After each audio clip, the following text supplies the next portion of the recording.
الحمد لله رب العالمين، حمدا كثيرا طيبا مباركا فيه كما يحب ربنا ويرضى. وصلى الله وسلم وبارك على عبد الله ورسوله محمد صلى الله عليه وسلم وعلى آله وصحبه ومن اهتدى بهديه واستنى بسنته وسار على نهجه واقتفى أثره إلى يوم الدين. وبعد، أحبتي في الله، فهذه دورتنا العلمية 73 والمقامة في مسجد النور بطناح الدقهلية في يوم الاثنين الموافق 27 من شهر صفر لعام 35 و400 وألف، وهي بعنوان العلامة المفسر والفقيه المحقق والأصولي المدقق الشيخ العلامة عبد الرحمن بن ناصر السعدي رحمه الله تعالى. وسوف تكون هذه الدورة متضمنة لعديد من الموضوعات. الأول ترجمة الشيخ العلامة، والثاني أصول وكليات من أصول التفسير وكلياته وضعها الشيخ رحمة الله عليه في تفسيره، والثالثة شرح أسماء الله الحسنى، والرابعة فصل في آيات المواريث من كتابه تيسير لطيف المنان خلاصة في تفسير القرآن، والسادس والخامس سيرة خاتم النبيين ومعاملته للمكذبين، وهذا من نفس الكتاب، والسادس منظومة في السير إلى الله والدار الآخرة. هذه موضوعات دورتنا اليوم للعلامة السعدي رحمه الله تعالى. نسأل الله سبحانه وتعالى أن ينفعنا وإياكم بها وأن يجعلها في موازين حسناتنا جميعا. نبدأ بترجمة الشيخ العلامة رحمه الله تعالى رحمة واسعة. قد عثرنا على ترجمة للشيخ، وهي عبارة عن بحث تكملة رسالة الماجستير لقسم الدعوة بجامعة الإمام محمد بن سعود، كلية الدعوة والإعلام، تحت إعداد الطالب عبد العزيز بن سعود بن عبد العزيز العمار. وأسهب الحقيقة في ترجمة الشيخ، وإن كانت هذه الترجمة خالية من مواقف الشيخ مع طلابه ومع الناس فيما يتعلق بأخلاقياته، فيما يتعلق بكرمه، فيما يتعلق بفقهه، فيما يتعلق بأمور كثيرة، وإن كانت هي أشمل التراجم للشيخ السعدي رحمه الله تعالى. لكن حينما تكون الترجمة حاوية المواقف يتعلم منها طالب العلم، تكون هذه أنفع وأنفع، كما مر معنا في ترجمة الشيخ الإمام عبد العزيز ابن عبد الله ابن باز، وكذلك ترجمة العلامة مقبل ابن هادي الوادعي. فحينما تكون الترجمة حاوية للعديد من المواقف تكون نافعة لطالب العلم، لأن ذلك العلم يترجم إلى مواقف ويتحول إلى وقائع، فيكون تطبيقا عمليا لسيرة أي عالم أو إمام، وما أحوج الأمة إلى ذلك، فإن القصص جنود الله سبحانه وتعالى، لأن العبد يتعلم من ذلك ومن المواقف ربما أكثر مما يتعلم من الأمور النظرية. وقالوا فعل رجل في 1000 رجل ربما يكون أوقع من قول 1000 رجل لرجل، لأن الموقف والواقع يبلور حقيقة ما يتعلمه الشخص. على كل، عالمنا وشيخنا وهو الشيخ عبد الرحمن بن ناصر السعدي صاحب التفسير المشهور تيسير الكريم الرحمن في تفسير كلام المنان، عالمنا هذا فقيه عصره وأصولي بارع ومفسر عظيم قد وضع هذا التفسير رغم اختصاره حاويا معاني جليلة عظيمة جدا من أصول أهل السنة والجماعة في هذا التفسير المبارك. أما عن نسب الشيخ ونشأته ومولده فهو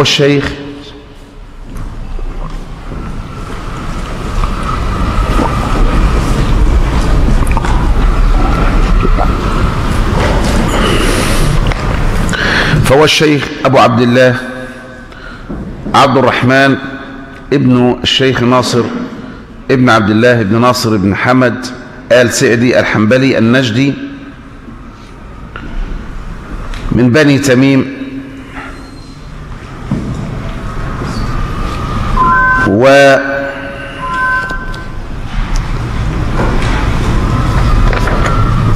وولد الشيخ رحمه الله تعالى في عنيزة في القصيم في اليوم 12 من شهر المحرم عام 7 بعد 300 و1000 كما حدد ذلك ابنه الشيخ عبد الله رحمه الله تعالى. وقد توفيت والدته وله من العمر 4 سنين، وتوفي والده الشيخ ناصر وله من العمر 7 سنين، وعاش ونشأ رحمه الله تعالى يتيما. فقد توفي والده وله من العمر 7 سنين، وتوفيت والدته وله من العمر 4 سنين. ولما توفي أبوه وأمه تولى تربيته أخوه الشيخ حمد ووالدة الشيخ حمد، فقد كفلاه وحضناه وربياه وقام على تربيته بكل عناية. والشيخ حمد وهو أخوه أسن منه، ولكنه اعتنى به عناية خاصة. أما عن أخلاقه رحمه الله تعالى فلقد كان رحمه الله تعالى علما ومن أعلام عصره، وكان ذا سماحة ونزاهة، وكان متواضعا، وكان رحمه الله تعالى في غاية الإدبار عن الدنيا، ولم تتمكن الدنيا من قلبه وإن كانت بين يديه. وكان على جانب عظيم من حسن الخلق ومكارم الأخلاق ومباشرة الخلق الخاص والعام، الكبير والصغير، الرجال والنساء. وكان محبا لإصلاح ذات البين، وقل مشكلة كانت تعرض عليه إلا ويقوم بحلها برضا الطرفين. وكان رحمه الله تعالى محبوبا لدى الناس جميعا، لأنه يشاركهم ويخالطهم ويقضي الله عز وجل على يديه كثيرا من مصالحهم.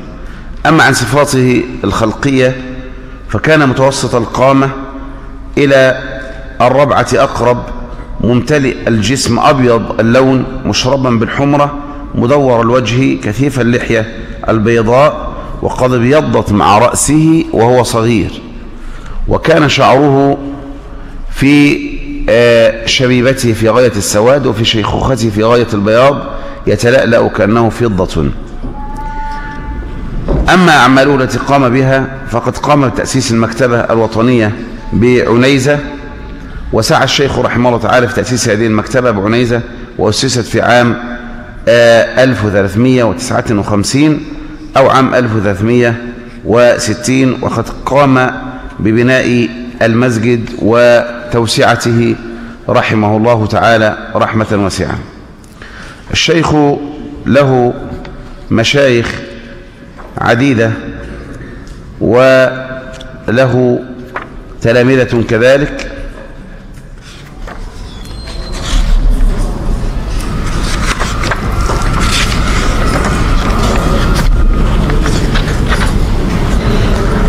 فقد قرأ الشيخ القرآن الكريم بعد وفاة والده وحفظه على الشيخ سليمان ابن دامغ في مدرسته، وقد حفظ القرآن عن ظهر قلب وأتقن حفظه وتجويده وهو لم يتجاوز 11 عاما.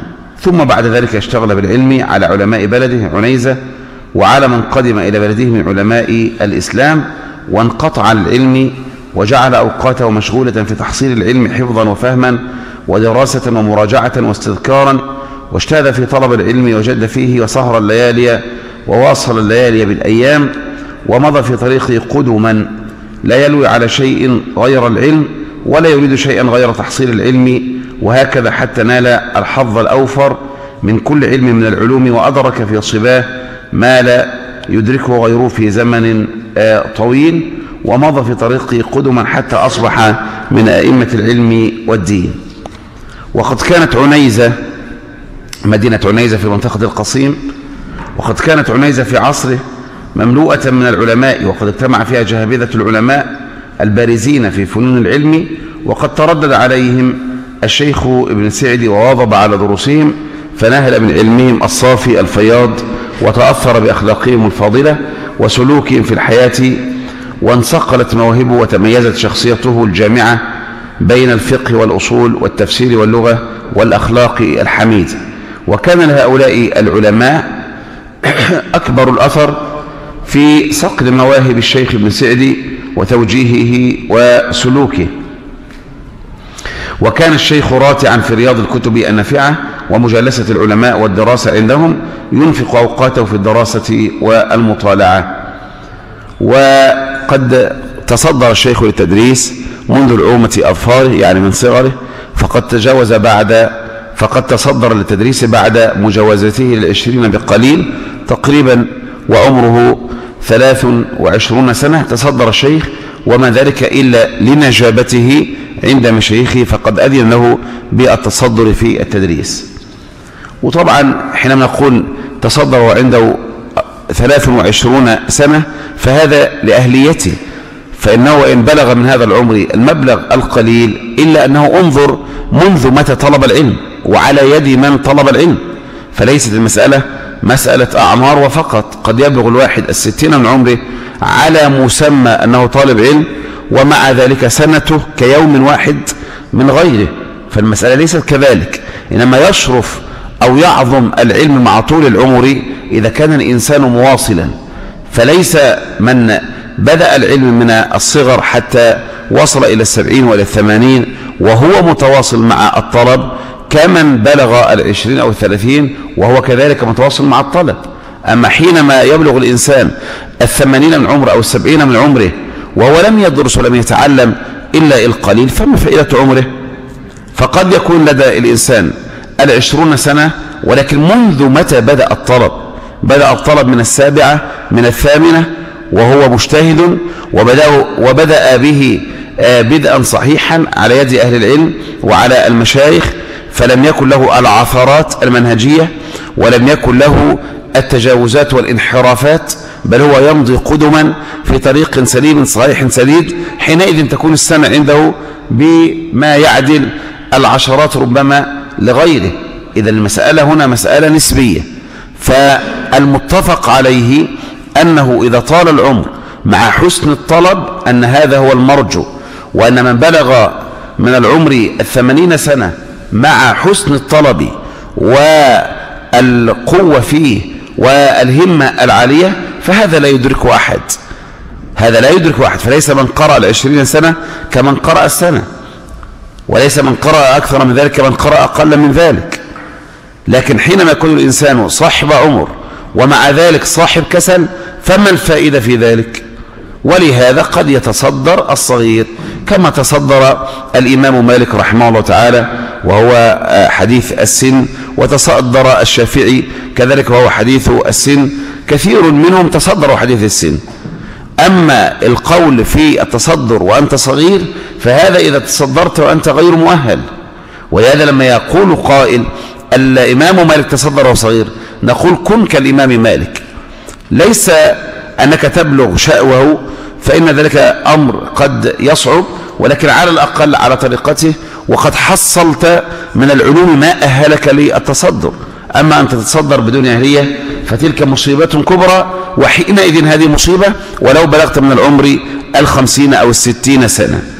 فالنظر إلى الأهلية، فإن بلغتها وأنت صغير فالحمد لله، وإن بلغتها وأنت كبير فالحمد لله. إذن المسألة مسألة نسبية، المسألة مسألة نسبية. وحينما يحذر السلف الصالح رحمه الله تعالى من أحداث الأسنان فمعناه أنهم يحذرون من هؤلاء الذين ارتقوا العلم بغير أهلية، ارتقوا العلم بغير أهلية، فنقول حينئذ هؤلاء هم الأحداث الذين يكون ضررهم بالغا.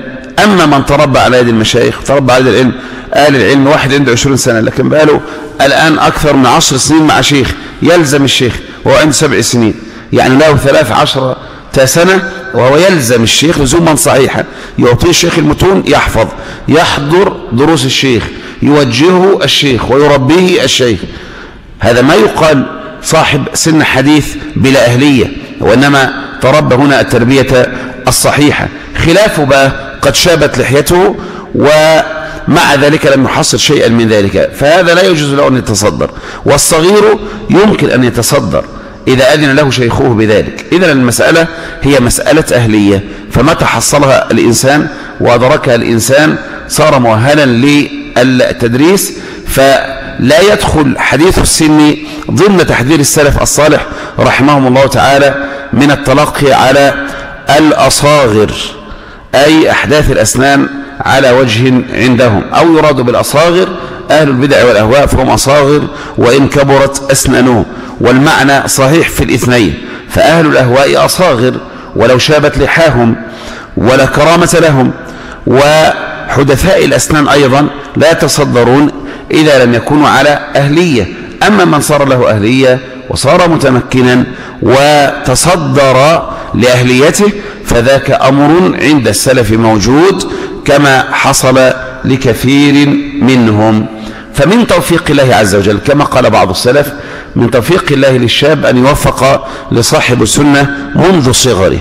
فبعض الناس قد يشيب في البدعة ويتوب بعد 50 أو بعد 60، والله يتوب على من تاب، لكن فات عمر مديد منه وفات عمر طويل في التحصيل والتأصيل لهذا المنهج الصحيح، فات هذا العمر. فلو أنه أدرك الشيخ السلفية السنية منذ الصغر لفرقت معه فرقا عظيما. فكان الشيخ قد تصدر وهو صغير، وإذا كان قد قام بالتدريس وهو صغير فعرفنا كيف كانت حياته جادة في تحصيل العلم ودراسته، حيث إنه لم يتجه إلى شيء غير العلم، حيث إنه يواصل التحصيل والتلقي من الشيوخ بعد أن صار شيخا، وجلس في حلقته في الحلقة لتدريس زملائه ومن يريد التعلم، ومع ذلك كان يواصل التعلم. وهذا رأيناه في بعض مشايخنا، كان يحضر المشايخ الكبار وله دروس وله طلاب ويدرس، ومع ذلك ما قطعه ذلك عن العلم. وكان الشيخ ابن سعد في حياته الدراسية لا يكتفي بدراسته، بل يتبع الكتاب الواحد أو يدرس في الكتاب الواحد على يد عديد من المشايخ حتى يستفرغ ما عندهم، يعني يدرس كتابا واحدا عند الشيخ فلان والشيخ العلاني، لأنه في بيئة علمية فلا يريد أن يخسر شيخا من هؤلاء، ولم يترك أحدا من مشايخه دون أن يستقصي ما عنده حتى ينتقل إلى ربهم ويموت الواحد، ولكن كان يبقى معه إلى أن يحصل منه ما يريد. قال أحد تلامذتي في وصفه: كان في صغره مقبلا على القراءة ثم على طلب العلم أي إقبال، ولا يلتفت إلى الدنيا بأي حال، طموحا إلى العلا وطلب العلم، حريصا حرصا لا يكادوا يصفون شدة حرصه وإقبال على العلم والتعلم، مع أن وقته الذي كان يتعلم فيه لم يكن مساعدا له من شدة المؤنة وغيرها، حتى صار مع طلبه وجده واجتهاده صار يجلس يدرس ويحرص على التعليم كحرصه على التعلم أو أقوى. ثم بعد ذلك رتب أوقاته، بعضها يجلس على المشايخ ويقرأ، وبعضها يجلس للتلاميذ ويعلم، وأوقات يراجع فيها ولا يفوت من أوقاته شيئا إلا وقد رتبه. ومع هذا جعل الله له بركة في أوقاته التي كان يصرفها في العلم والتعليم. أما عن مشايخ العلامة السعدي رحمه الله تعالى فقد أخذ العلم عن جملة من أفاضل علماء عصره، يأتي في طليعتهم الشيخ إبراهيم بن حمد بن جاسر، وكان هذا الشيخ الجليل أول من قرأ عليه ابن سعدي العلم، أول من قرأ عليه العلم الشيخ إبراهيم ابن حمد ابن جاسر. وقد كان ابن سعدي يصفه بالحفظ العظيم للحديث النبوي، وقد كان كثيرا ما تحدث عنه وعما هو فيه من الورع والصلاح والتقى والإنفاق على الفقراء ومواساة البؤساء.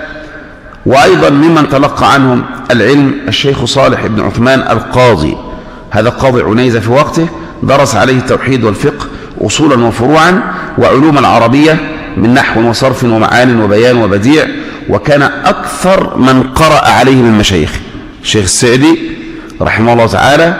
أكثر مشايخ الذين قرأ عليهم والتزمهم الشيخ صالح بن عثمان القاضي. ونحن مر معنا دائما في تراجم الشيخ أي عالم من العلماء أنه ولو تلقى العلم على يد الكثير إلا أنه يبقى إيه؟ يبقى أن عالما من العلماء صاحب تأثير في الطالب. فالإنسان وإن تعددت مشايخه وتعدد العلماء إلا أنه يبقى الأثر لعالم من العلماء لكثرة الملازمة ولقرب الطالب منه، فيكون التأثير العميق لهذا الشيخ.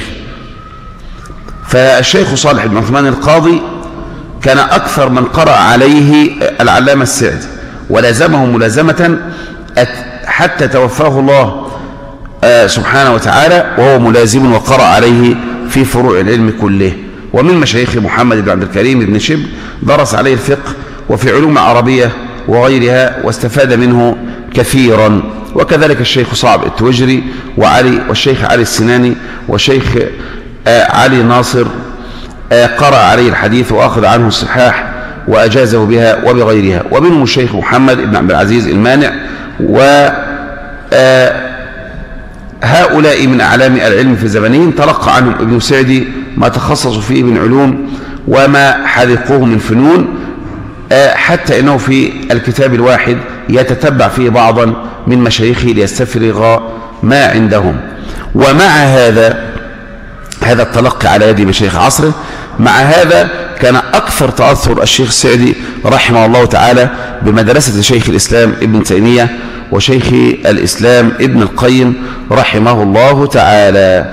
فلقد كان لشيخ الإسلام ابن تيمية وتلميذه ابن القيم أكبر الأثر في تشكيل شخصية العلامة السعدي رحمه الله تعالى، حتى إن كثيرا من اختيارات العلامة السعدي كان مبنيا على اختيارات شيخ الإسلام، وما ذلك لتقليده وإنما لقناعته بما يذهب إليه شيخ الإسلام من ترجيح. ونحن نعلم باع شيخ الإسلام الطويل العظيم في الترجيحات، والحقيقة قل من الترجيحات التي يرجحها شيخ الإسلام التي تخالف، لأن الرجل له نفس طويل وباع طويل في مناقشة المسائل العلمية. وأيضا القدر المشترك بين السلفيين في العصور المتأخرة الاتفاق على كتب شيخ الإسلام ابن تيمية، هذا يكاد يكون معلما بارزا وقدرا مشتركا عند جميع من ينتسب إلى المنهج السلفي. فنستطيع أن نقول جميع السلفيين على وجه الأرض بعد شيخ الإسلام عيال على كتبه وفقه. فمن ذا الذي لم يتأثر بما كان عليه شيخ الإسلام ابن تيمية رحمه الله تعالى؟ عليكم السلام.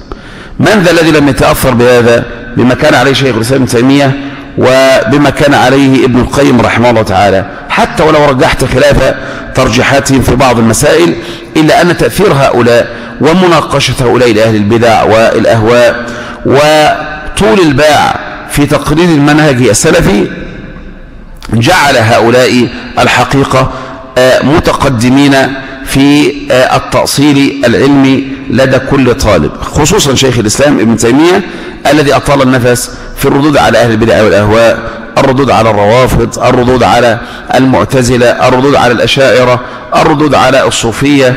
أيا كان أهل البدع فإن شيخ الإسلام ابن تيمية رحمه الله تعالى قد أطال النفس، مما يجعل طالب العلم السلفي في حاجة ماسة إلى تقريرات شيخ الإسلام ابن تيمية، حتى إنك لا تشعر أنه معك في القضايا الخاصة التي تختلف فيها مع إخوانك.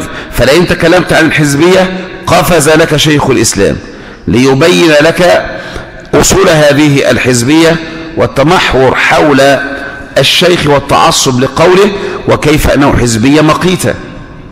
ولئن تكلمت عن العمل السياسي مثلا وجدت شيخ الإسلام ابن تيمية رحمه الله تعالى يقفز أيضا ليوضح لك معالم هذا العمل على الطريقة الصحيحة وعلى الطريقة السلفية.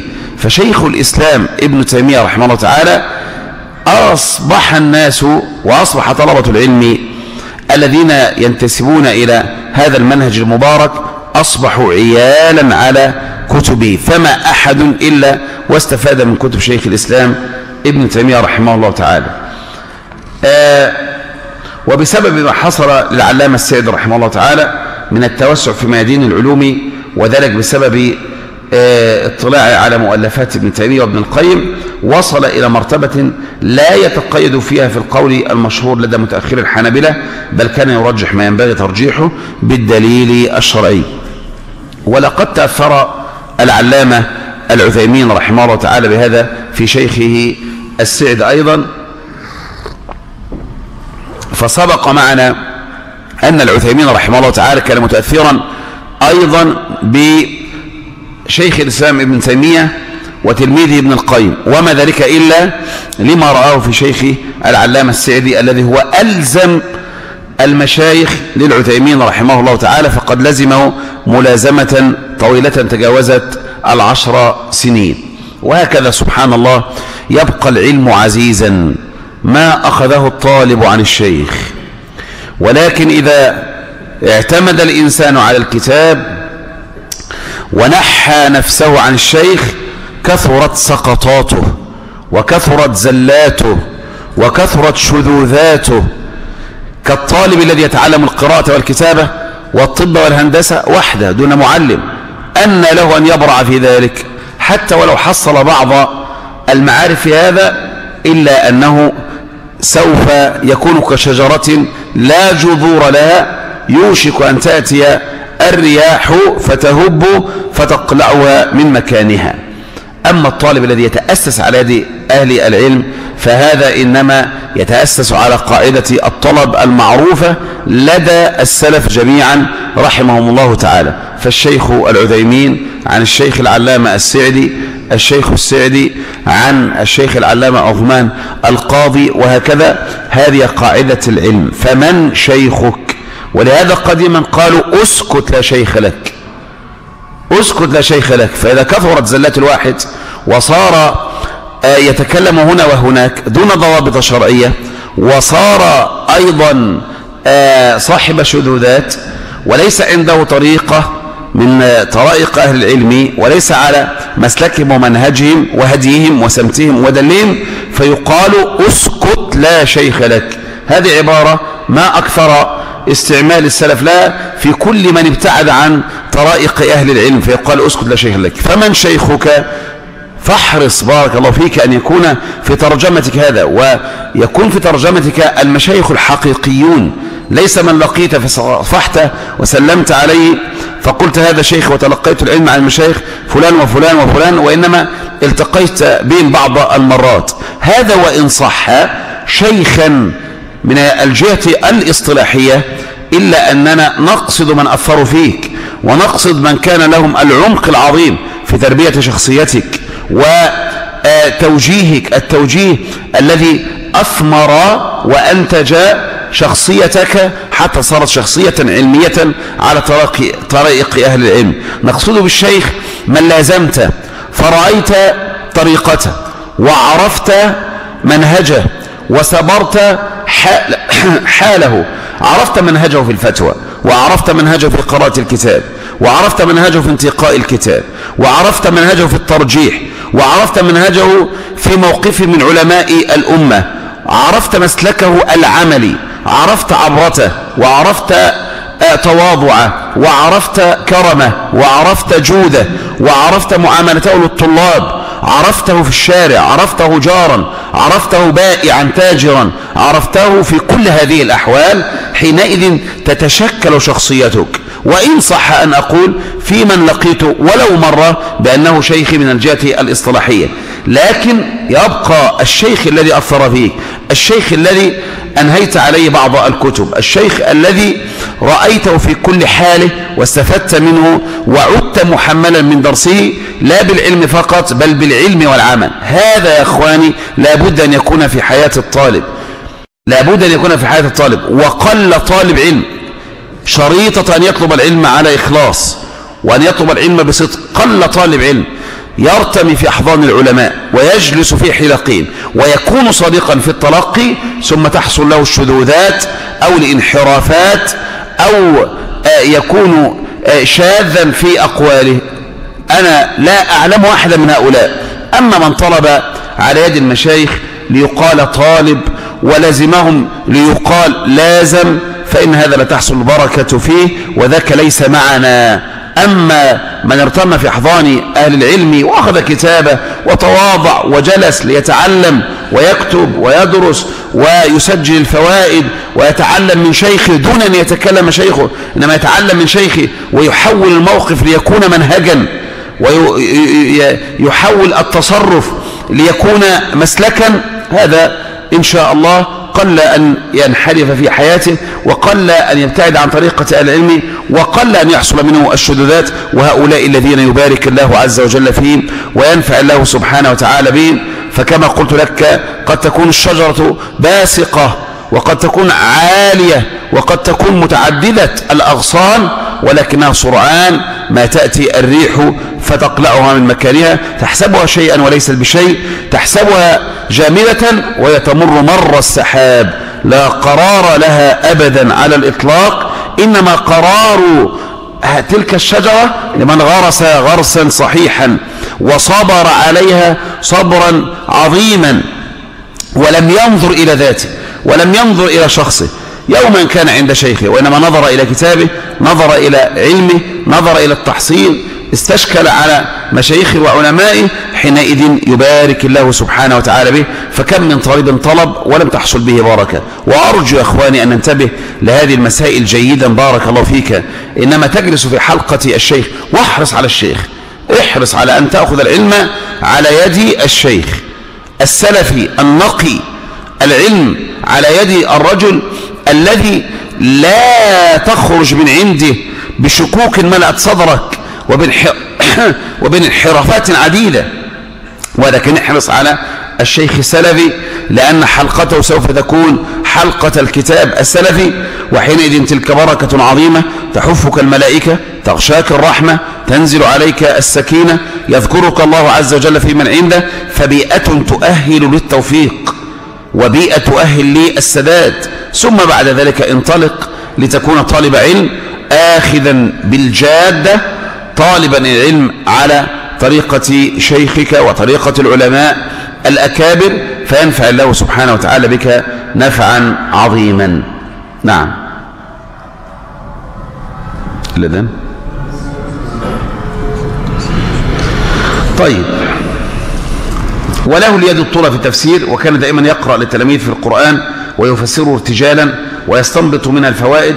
وقد كتب تفسيره المطبوع وهو تيسير الكريم الرحمن من غير أن يكون عنده كتاب تفسير وقت التصنيف، فمن قرأ عليه أو بحث معه وقرأ مصنفاته عرف مكانته في العلم الشرعي. ولهذا نقول يا إخواني حجم العلامة السعدي أعظم من ترجمته، لأن الحقيقة كثير من العلماء الضخام لم يتوفر لدينا تراجم كافية تنبئ، وإلا ضخامة ما خلفوه وما تركوه من علم ينبئ عن مكانتهم. فكثير من العلماء يكون أضخم من ترجمته المكتوب عنه، ومن هؤلاء العلامة السعدي رحمه الله.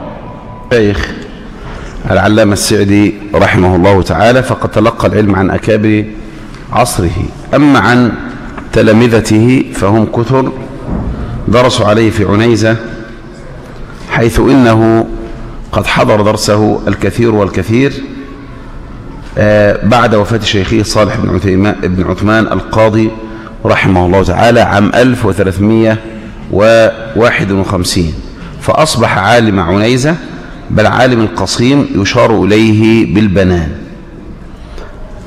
من أشهر تلامذة العلامة السعدي رحمه الله تعالى العلامة محمد بن صالح العثيمين، الذي خلف في إمامة الجامع الكبير بعنيزة، ثم أصبح مدرسا بالمعهد العلمي، فخلف الشيخ العثيمين الشيخ السعدي في مسجده. وكان عمر الشيخ العثيمين حينئذ عمرا لا يتجاوز 30 من عمره رحمه الله تعالى، لأن مواليد الشيخ العثيمين حوالي عام 47، وقد كانت وفاة الشيخ السعدي حوالي 76، فما يقارب 30 سنة، ما يقارب 30 سنة، يعني قد كان عمر الشيخ وقتها 29 عاما، ومع ذلك تصدر محل شيخي العلامة السعدي رحمه الله تعالى، وما ذلك إلا لمكانته العظيمة. أيضا من تلامذة الشيخ السعدي الأصولي الفقيه الواعظ الشيخ عبد العزيز محمد بن سلمان، صاحب المؤلفات المشهورة في العقيدة والفقه، الذي من أشهر مؤلفاته الأسئلة والأجوبة الفقهية، الشيخ عبد العزيز السلمان. أيضا من أشهر تلامذة العلامة السعدي الشيخ عبد الله بن عبد الرحمن ابن بسام، وهو صاحب تأثير العلام في شرح كتاب عمدة الأحكام. كذلك الشيخ فهد بن عبد العزيز السعيد، وكذلك الشيخ عبد الله بن عبد العزيز بن عقيل عضو مجلس القضاء الأعلى، وقد كان أيضا قريبا من الشيخ، وكان له محل عظيم عند الشيخ السعدي رحمه الله تعالى. كذلك الشيخ محمد بن عبد العزيز المطوع، وكذلك الشيخ سليمان ابن إبراهيم البسام، والشيخ عبد الرحمن ابن محمد المطرودي، وغير هؤلاء من التلامذة الذين انتفعوا بالشيخ رحمه الله تعالى. الشيخ له مؤلفات عديدة ومتنوعة في فروع العلم وفنونه، فمن ذلك في العقيدة مثلا الأدلة القواطع والبراهين في إبطال أصول الملحدين، التنبيهات المنيعة فيما احتوت عليه الواسطية من المباحث المنيفة، القول السديد في مقاصد التوحيد، هذه حاشية على كتاب التوحيد، له توضيح أيضا الكافية الشافية لابن القيم، له الحق الواضح المبين في شرح توحيد الأنبياء والمرسلين، وهو كالشرح على النونية أيضا لابن القيم، وله التوضيح والبيان لشجرة الإيمان، وله سؤال وجواب في أهم المهمات، وله تنزيه الدين وحملته ورجاله مما افتراه القصيمي في أغلاله. في التفسير له التفسير المشهور تيسير الكريم الرحمن، له تيسير اللطيف المنان الذي أخذنا منه بعض المباحث، له القواعد الحسان لتفسير القرآن، وهذا في قواعد تفسير القرآن، له المواهب الربانية من الآيات القرآنية، له فوائد مستنبطة من قصة يوسف عليه السلام. في الحديث له بهجة قلوب الأبرار، وهذا كتاب حديثي، له في الفقه الإرشاد إلى معرفة الأحكام، له المختارات الجليلة من المسائل الفقهية، له توضيح الفقه في الدين اللي هو منهج السالكين، له المناظرات الفقهية، له منظومة مشتملة على أحكام الفقه. في أصول الفقه له رسالة في أصول الفقه، رسالة في القواعد، طريق الوصول إلى العلم المأمول، رسالة مختصرة في أصول الفقه، له القواعد والأصول الجامعة والتقاسيم والفروق النافعة.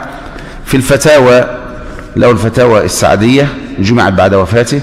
في الوعظ الخطب المنبرية والدرة المختصرة من محاسن الإسلام والدين الصحيح يحل جميع المشاكل ووجوب التعاون بين المسلمين والوسائل المفيدة للحياة السعيدة. وله أيضا المنظومة التي معنا في السير إلى الله والدار الآخرة. وله كتب مخطوطة لم تطبع بعد، منها فتح الرب الحميد في أصول العقائد والتوحيد، هذا طبع الحمد لله، لكن يبدو وقت الكتابة ما طبع، هذا طبع. له أيضا جمع بين نظم بن عبد القوي المشهور بإنصاف، حيث كان كالشرح أي أنه طبق الأوصاف وشرح فيه نظم ابن عبد القوي الكبير، وهو مخطوط إلى الآن لم يطبع. أما عن خاتمة حياة الشيخ، فقد مرض الشيخ قبل وفاته، وعانى من المرض فترة، ومن ذلك يذكر صاحب الترجمة قال: لقد استمر الشيخ حليف علم وتعليم وعبادة وإصلاح واهتمام بأمور المسلمين طيلة حياته الحفيل المديدة بالعلم، ومن كان في مثل اهتمامه بأمور المسلمين وانصرافه عن اهتمامه بأمور النفس وصحته تناله عاديات الأمراض، لأن قوى الجسم محدودة التي تؤول بعد عصر الكهولة إلى ضعف عام. أصاب الشيخ قبل وفاته ب5 سنوات تقريبا مرض الضغط وتصلب شرايين الدم من كثرة أعمالي وفكري في العلوم، وكانت أعراض المرض تبدو بعض الساعات انحصارا في الكلام قليلا فيسكت دون قلق أو حركة، ولو كان يقرأ القرآن ثم يتكلم ويرجع، وتزول دون تألم سوى ما يتلوه من عرق. وفي عام 73 سافر إلى لبنان بأمر الملك سعود رحمه الله، فقد اهتم بأمره لما رفع إليه، فأرسل جلالته طائرة خاصة تحمل أطباء ليعاينوا مرضه في عنيزة، وبعد وصولهم قرروا سفره إلى لبنان، فسافر الشيخ إلى لبنان للعلاج هناك، وبعث له طائرة خاصة وفيها طبيبان صاحباه جاءوا به، وبقي في لبنان نحو 2 شهرين يتعالج حتى شفاه الله عز وجل. في أثناء سفره اجتمع بعدد من العلماء ممن يقيم في لبنان والقادمين إليه، وتعرف به جملة من الناس حين علموا بقدومه، وقد نصحه الأطباء بالراحة وقلة التفكير والإجهاد، لكن ما إن رجع إلى عنيزة حتى استأنف عمله فيها. طبعا العالم ما يقوى على الصبر على هذا الأمر أبدا، وإنما العالم الذي يقضي حياته في التعلم وفي العلم صعب أن يترك ذلك كله ولو كان على حساب صحته، لأنه يصبح العلم بالنسبة له كالنفس لا يستغني عنه. فكان يقول: إن راحتي في مزاولة عملي بالنفع المتعدي. وكانت نوبة ضغط الدم تأتيه كل عام 3 أيام وتصيبه في بعض الساعات. فلما كان شهر جمادى الآخرة سنة 76 أحس بالذي فيه، وكان معه مثل البرد والضعف. وفي ليلة الأربعاء 22 من شهر جمادى عام 76 بعد فراغه من إملائه الدرس المعتاد العمومي على الجماعة والإرشاد، وبعد صلاة العشاء الأخيرة حيث كان إماما، بعد فراغه من الصلاة أحس بثقل وضعف حركة بعد الصلاة وفراغها، فأشار إلى أحد تلامذته بأنه يمسك يده ويذهب معه إلى بيته، ففعل، فهرع معه أناس من الحاضرين، فلم يصل إلى البيت إلا وقد أغمي عليه. وبعد ذلك أفاق وحمد الله وأثنى عليه وتكلم مع أهله ومن حضر بكلام حسن طيب وطمأنهم، ثم سكت وعاد عليه الإغماء، فلم يتكلم بعدها أبدا حتى توفاه الله عز وجل. فلما أصبح صباح الأربعاء دعوا له الطبيب، فقرر أنه نزيف في المخ، وأنه إن لم يتدارك الآن فإنه قد يؤدي ذلك إلى الوفاة. فأبرقوا إلى الملك فيصل، وكان حينئذ وليا للعهد، فأصدر أمره مستعجلا لإسعافه بكل ما يلزم. فقامت طائرة إلى عنيزة فورا وفيها مهرة الأطباء، لكن قضاء الله سبحانه وتعالى سبق، فلقد كان الجو ملبدا بالغيوم والعواصف الشديدة والرعد والبرق، حتى بقيت تمطر 40 يوما لا تتوقف، حتى انهدمت كثير من البيوت، مما حال دون هبوط الطائرة في مطار عنيزة، ولكن الله سبحانه وتعالى قضى بوفاته والطائرة محلقة، وذاك أمر الله سبحانه وتعالى. فتوفي الشيخ رحمه الله تعالى في 23 من فجر يوم الخميس من شهر جمادى الآخرة عام 76، وما إن أعلن نبأ وفاته حتى اجتمع الناس عليه وملأوا المسجد وصلوا، وكانت جنازته رحمه الله تعالى جنازة مشهورة، فمات رحمه الله تعالى عن 69 عاما و5 أشهر تقريبا، رحمة الله عليه رحمة واسعة.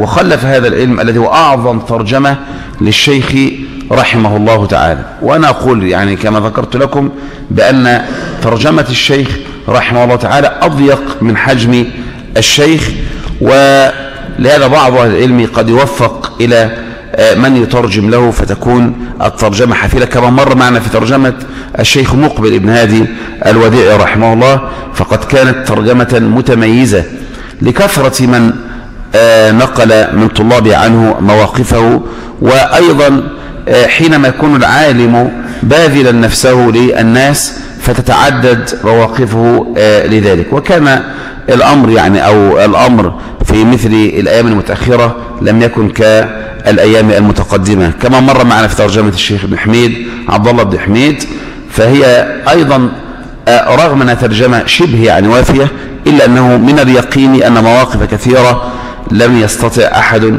يعني لم تنقل إلينا نظرا لأنه لم يدونها أحد. أما ترجمة ابن باز فقد كثر الناقلون عنه، وترجمة العثيمين فكذلك، وترجمة الشيخ مقبل فكذلك، ولهذا هذه التراجم تتعب يعني غيرهم، لأنه صعب أن تحصل تراجم كتراجم الشيخ ابن باز أو العثيمين أو الشيخ مقبل في الحقيقة.